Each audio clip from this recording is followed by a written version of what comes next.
Hey everyone, Mike here from Altona Painting. So in this video, I'm going to cover how to have three-point ladder contact, how to safely set up a ladder, and how to safely work on the ladder. Okay, so the first thing you want to notice is that for every 4 feet that I'm going up, the ladder is about foot and a half out. So you want to be mindful of this ratio to ensure that the ladder doesn't slide out behind you. So if you have it too far out, right, it's gonna potentially slide out on you. If you have it too close, it's gonna be way too narrow, and you're gonna feel unsafe and uncomfortable, and there's a high likelihood you'll fall back. Okay, so you want to put it, just at that sweet spot. Okay. And before I go up the ladder, I always go on the first rung. I just give it a shake, make sure it's not moving anywhere. You can see that I have the ladder bumpers on the end of the ladder here.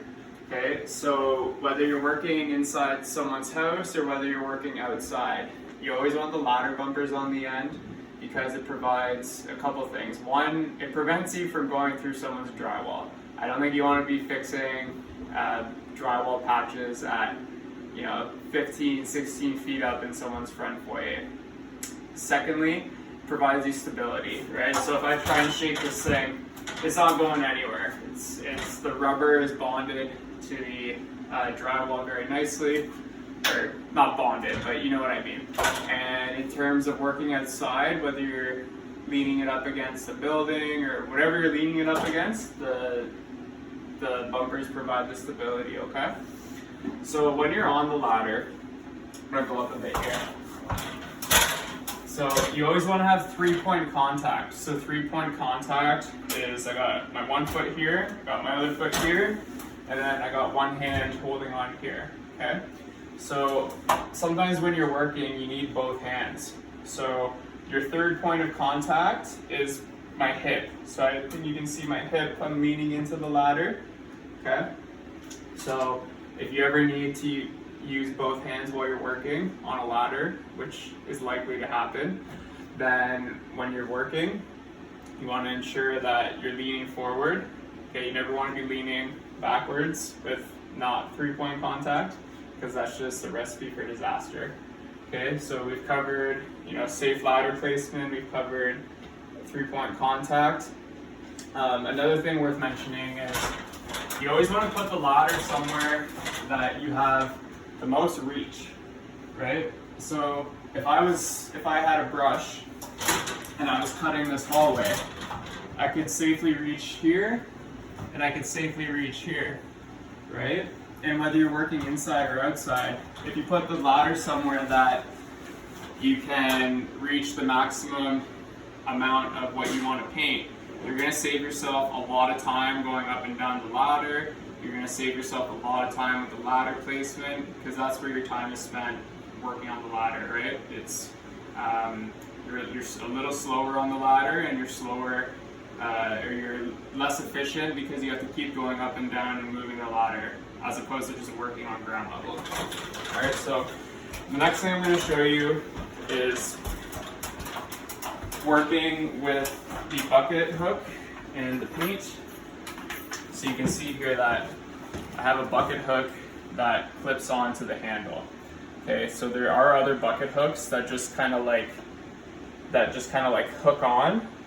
Those ones you want to avoid, because if you knock the can accidentally, which you're likely to do, it's going to come flying off and you're going to have a big mess. Okay, nobody needs to be cleaning up a big paint mess. So buy the ones that have the clip. Okay, they're literally an extra $2. Save you the biggest headache in the world. Okay, so when you're going up the ladder, always have the three-point contact as you're going up. Okay, and then when you want to hook this in, I always wrap it around the rung first, and then I wrap the can around the ladder, right? So that's not gonna swing around on me. I'm less likely to hit it and knock it off the rung or do anything of the sort. Right? You want to mitigate as much risk when you're working on the ladder as possible. So if I just put it like in the middle there, like that, well, if I knock it upwards somehow, or even facing the other way, I don't like that. I don't like it swinging. Just doesn't sit well with me. So I always like to just put it where it's resting. It's not gonna, hurt anyone or make a mess. So that's how you work with the bucket hook on the ladder. The other thing I want to show you here is the roof guard. Now, I'm filming this video in the middle of the winter, so that's why we're doing it inside. But if you were working outside, you want to be using one of these guys. Okay, so this is a roof guard, and it's got a little slot in here that you can put a extension pole in. So you would just extend the pole up and then put this in someone's eaves trough, and it sits right in the eaves trough, okay? And this prevents you from, it acts as a barrier between the ladder and the eaves, and it prevents you from bending someone's eaves trough, because I've made the expensive mistake once of putting the ladder right on the eaves, and bending someone's eaves troughs. I had to buy them brand new eaves, okay? It wasn't very expensive, but it was $250 that I didn't have to spend versus, $30 at Home Depot, right? So there's even like a little diagram, like right on it, that shows you exactly how to use it. Now, one pro tip I'll share about this is that sometimes you might just have to super quickly rest the ladder on the eaves, run up and put this in, and then safely run back down, because you won't always be able to just conveniently stick it up with a pole and then place it in.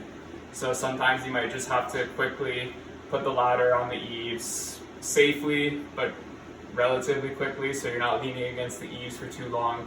And then you put this in between, like, you can see here there's a space. So you'd ideally put it where there's like a little nail or bridge, or I don't know what the piece is called because I'm not in eaves troughing, but you put it where the eaves attaches to the soffits, and then this won't rock or do anything. It's nice and snug in there for you. And then you'd come back down and then put the ladder resting on the bumpers here. Okay, so the only other thing worth mentioning for ladder safety is, everything that I've mentioned, like this is just a regular combo ladder.